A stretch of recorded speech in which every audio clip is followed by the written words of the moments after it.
The latest job market numbers are out, and it seems Labor Day inspired a lot of companies to add to their labor forces. More than 74,000 jobs were created.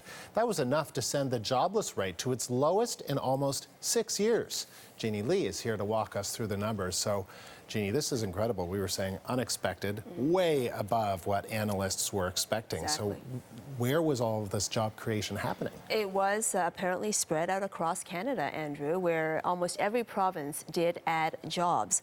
Although we should say that Alberta and Ontario together created more than 60% of all the job gains. So in terms of sectors, construction, for example, was booming with 30,000 new jobs in that sector alone. And we found some of those happy workers out there.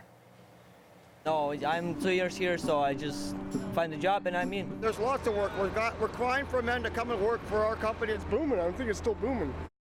There were also more jobs in accommodation and food services, healthcare and social assistance, and most of the gains were full-time jobs. Now, this is big news because you know how month after month we talk about all these gains in part-time positions. Increasingly, it looks like Canada's a nation of part-timers when, you know, they don't want to be. And the jobless rate itself was also news because it fell in most provinces. The lowest is once again in Saskatchewan with a 3.5% rate, which is half, just about, the national rate of 6.8%, and that national rate, by the way, is the lowest it's been since December of 2008, Incredible. almost 6 years. That's 3.5%. I mean, that's basically full employment, right? Just or about, pretty very close, yeah. yes.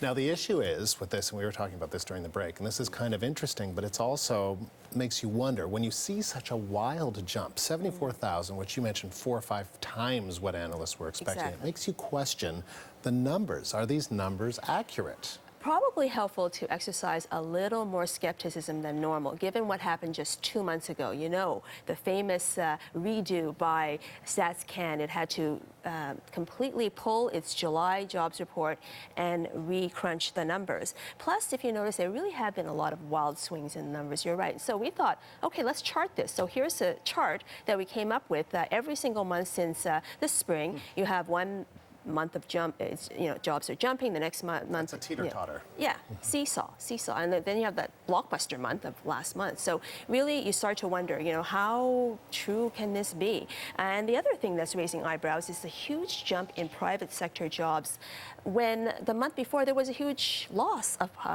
private sector jobs. So what's that about? So we asked Bank of Montreal chief economist Douglas Porter for his view. Here's a listen.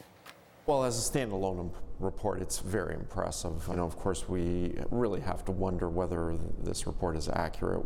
Unfortunately, you know, we've had a lot of question marks over the Canadian employment numbers this year. And, you know, we've seen a sort of a back and forth pattern all year long. It's sort of been one step back and then one step forward. Now, we did reach out to StatsCan, and the statistician that we spoke to there stands by the methodology. And, you know, maybe what we should really look at is just overall, let's average it out. Over the last year, every month, the monthly average is 13,000 new jobs. That is not that healthy.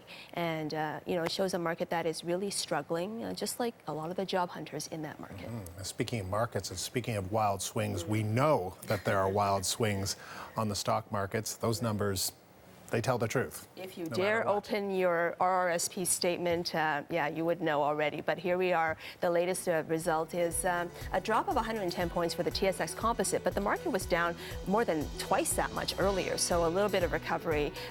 But overall, we're looking at a 9% drop since Labor Day for the TSX. And here's a look at the Canadian dollar. It's at 89.20 cents US, so recovering a little bit by 1/5 of a cent. The price of oil is what's dragging down a lot of those stocks on the Canadian exchange. Oil under $86 a barrel. Thanks, Jenny. You're welcome.